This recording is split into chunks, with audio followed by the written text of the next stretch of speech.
नमस्कार दोस्तों, स्वागत है आपका एक और नए इन्फॉर्मेटिव वीडियो में। मैं हूं आनंद सिंह और आज हम बात करने जा रहे हैं स्पेस टेक्नोलॉजी के बारे में। जी हाँ, बहुत ही आसान भाषा में समझेंगे और ये बहुत ही इम्पोर्टेंट है हम सभी के लिए समझना, क्योंकि देखिए स्पेस में लगातार कंपटीशन बढ़ता जा रहा है। दुनिया भर में अपने लोग जो भी हैं, जिनके पास भी अपनी स्पेस टेक्नोलॉजी अच्छी है, वो लगातार स्पेस में अपने सैटेलाइट्स भेज रहे हैं। इसके वजह से क्या है, कंपटीशन बहुत ज्यादा बढ़ गया है। अब इसी कंपटीशन का एक पार्ट बन गया है अनंत टेक। जी हाँ, एक इंडियन कंपनी जिसने बोला है कि हम स्पेस से सैटेलाइट के माध्यम से आपको इंटरनेट प्रोवाइड करने वाले हैं।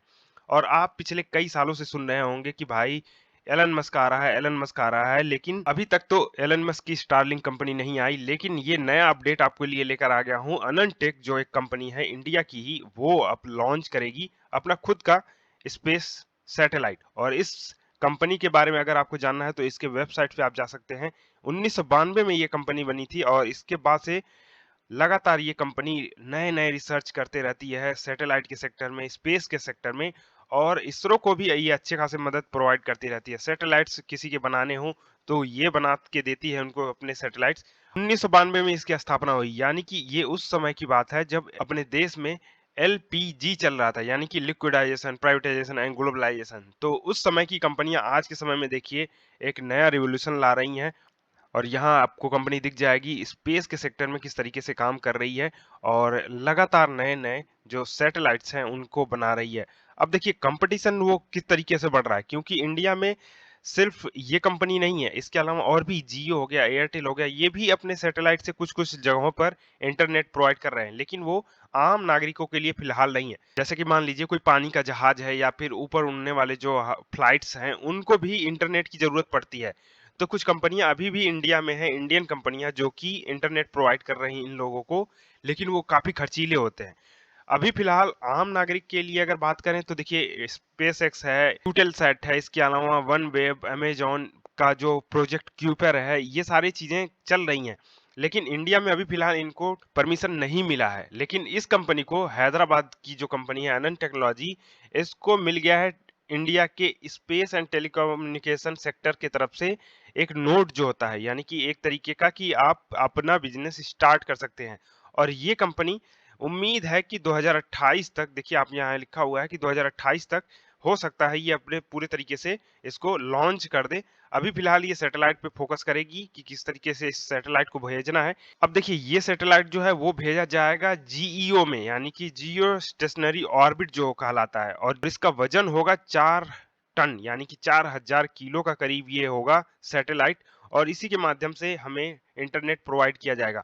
इसकी स्पीड की बात करें तो 100 गीगाबिट्स पर सेकंड की स्पीड देने वाला है ये। और इसके लिए करीब-करीब 3000 करोड़ की लागत आने वाली है। तो कौन सा हमारा जो रॉकेट है वो 4000 केजी का भार उठा सकता है, यहाँ पे आप देख लीजिए GSLV Mk3।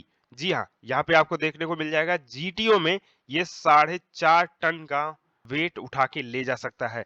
तो ये है हमारा वो रॉकेट जो इसलिए इस चीज के लिए कैपेबल है। इसके अलावा हमारे पास GSLV Mk2 भी है, PSLV है, ASLV और SLV। अब देखिए इनको SLV और ASLV को गवर्नमेंट ने बंद कर दिया था, लेकिन अब फिर से इन पे काम किया जा रहा है, क्योंकि इंडिया में बहुत सारे बाहरी देश के लोग हैं, जैसे छोटे-मोटे देश के आसपास के लोग, वो चाहते हैं कि हमारे जो छोटे-छोटे सैटेलाइट्स हैं उनको स्पेस में भेजा जाए, और उसके लिए वो अच्छा खासा अमाउंट देते हैं। तो गवर्नमेंट ने कहा ठीक है, छोटे-छोटे रॉकेट्स थे जिनको हमने बंद कर दिया था, अब उनको स्टार्ट करेंगे। इससे क्या होगा कि गवर्नमेंट को अच्छी खासी रेवेन्यू होगी, इसरो को अच्छा खासा रेवेन्यू हो जाएगा। तो ये एक अच्छी बात है। अब देखिए ये सैटेलाइट कैसे काम करते हैं। अगर हम एलन मस्क के स्टारलिंक की बात करें तो ज्यादातर उसके सैटेलाइट लो अर्थ ऑर्बिट में होते हैं, यानी कि एलईओ, जो कि 500 से 1200 किलोमीटर की ऊंचाई पे होते हैं। यहाँ से इंटरनेट बहुत ही तेज होता है। अब एलन मस्क ने कहा कि हम आने वाले टाइम पे 1 टेराबाइट पर सेकंड के हिसाब से इंटरनेट प्रोवाइड करेंगे आपको। यानी कि ये जो अभी फिलहाल कंपनी कर रही है कि हम 36,000 किलोमीटर की दूरी से आपको 100 गीगाबाइट पर सेकंड देंगे, उसका 10 गुना ज्यादा स्पीड देगा एलईओ में। देखिए ये जो कंपनी है वो जनरली एक ही सैटेलाइट हो सकता है लगाए, ठीक है, यानी कि एक सैटेलाइट से ही पूरे इंडिया को कवर कर पाएगा, क्योंकि ये 36,000 किलोमीटर की दूरी पे होती है। और इसका एरिया फिर क्या होता है कि आप जितना दूर होंगे उतना ज्यादा एरिया आप कवर कर पाएंगे।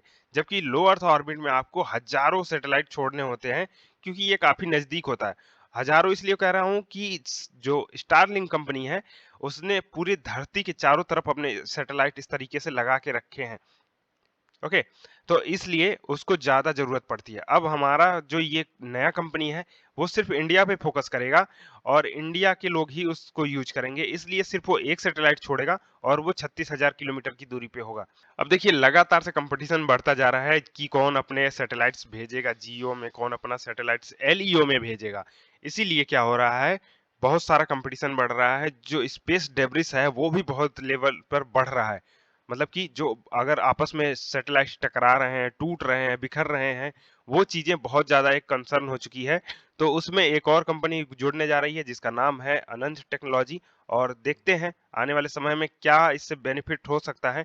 लेकिन अभी फिलहाल अगर बात करें जियो एलियो में, तो एलियो में देखिए बहुत सारे सैटेलाइट हैं, जैसे स्टारलिंक है, अमेजॉन है, वन वेब है। इसके अलावा बहुत सारे और भी कंपनियां हैं जो एलईओ से फिलहाल इंटरनेट प्रोवाइड कर रही हैं। लेकिन अब इसमें एक नया डेवलपमेंट भी देखने को मिला। वोडाफोन जो कंपनी है वो एक अमेरिकन कंपनी जिसका नाम है एएसटी स्पेस मोबाइल, इसके साथ एक नया डेवलपमेंट किया।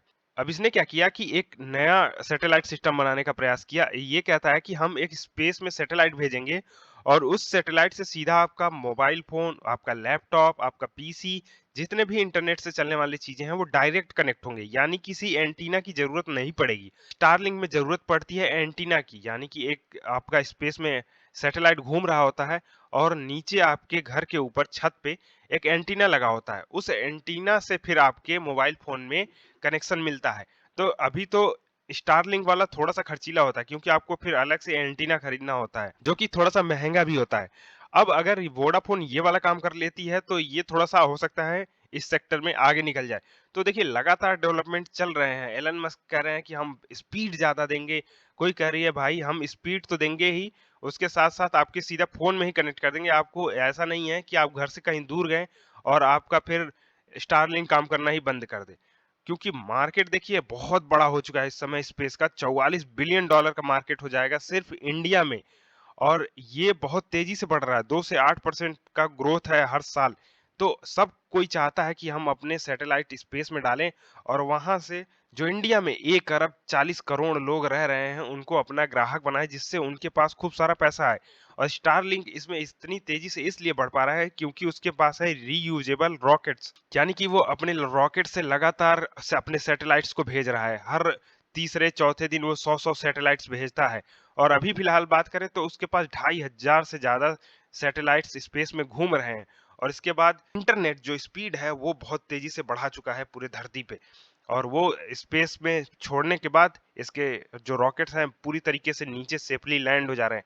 इसके बाद उसमें नया सैटेलाइट सिस्टम को भरा जाता है, उसके बाद फिर से उसको लॉन्च कर दिया जाता है। सभी कंपनियों के लिए गवर्नमेंट ने कहा कि भाई अगर आप विदेशी कंपनी कोई है तो आपको अपना जो भी मॉनिटरिंग सेंटर है, डेटा का जो सेंटर है, उसे इंडिया में ही बनाना पड़ेगा। ऐसा नहीं है कि आप ऊपर सैटेलाइट हमारे घुमा रहे हैं और जो हमारा डेटा है वो कहीं आप अलग देश में स्टोर कर रहे हैं। यानी कि इंडिया का जो डेटा है आप कोशिश कीजिए कि उसको इंडिया में ही रखिए। इसीलिए हैदराबाद की ये जो कंपनी है उसको अप्रूवल पहले मिल गया क्योंकि उसके सारे डेटाबेस और सारे कुछ सिस्टम जो है वो इंडियन है और इंडिया को इससे कोई खतरा फिलहाल नहीं है। तो देखिए किस तरीके से ये लेवल ऑफ कंपटीशन बढ़ रहा है स्पेस के सेक्टर में। हम सभी के लिए तो अच्छी बात है कि हमें अच्छा और बहुत ही तेज इंटरनेट स्पीड मिलेगा और स्पेस के माध्यम से हमें देखने को मिलेगा कि आने वाले समय में कभी भी अगर कोई जगह है जहाँ पे डिजास्टर आता है तो वहाँ पे भी इंटरनेट 24 घंटे ऑन होगा। तो ये एक अच्छी बात है। लेकिन स्पेस डेब्रिस यानी कि स्पेस में बहुत ज़्यादा सैटेलाइट और उनका टूटना एक हमारे लिए कंसर्न भी है। तो इन सब चीज़ों को नहीं भूलना है और इन सबको साथ लेके चलना होगा कि किस तरीके से सस्टेनेबल तरीके से हम इन सब इंटरनेट को प्रोवाइड कर सकें एक दूसरे को। सो अभी के लिए इतना है दोस्तों। अगर आपको वीडियो अच्छा लगा तो लाइक एंड सब्सक्राइब करना मत भूलना। और इंडियन स्पेस कंपनियां रियली बहुत अच्छा कर रही हैं, तो उनके लिए एक सल्यूट तो बनता ही है। Thank you so much.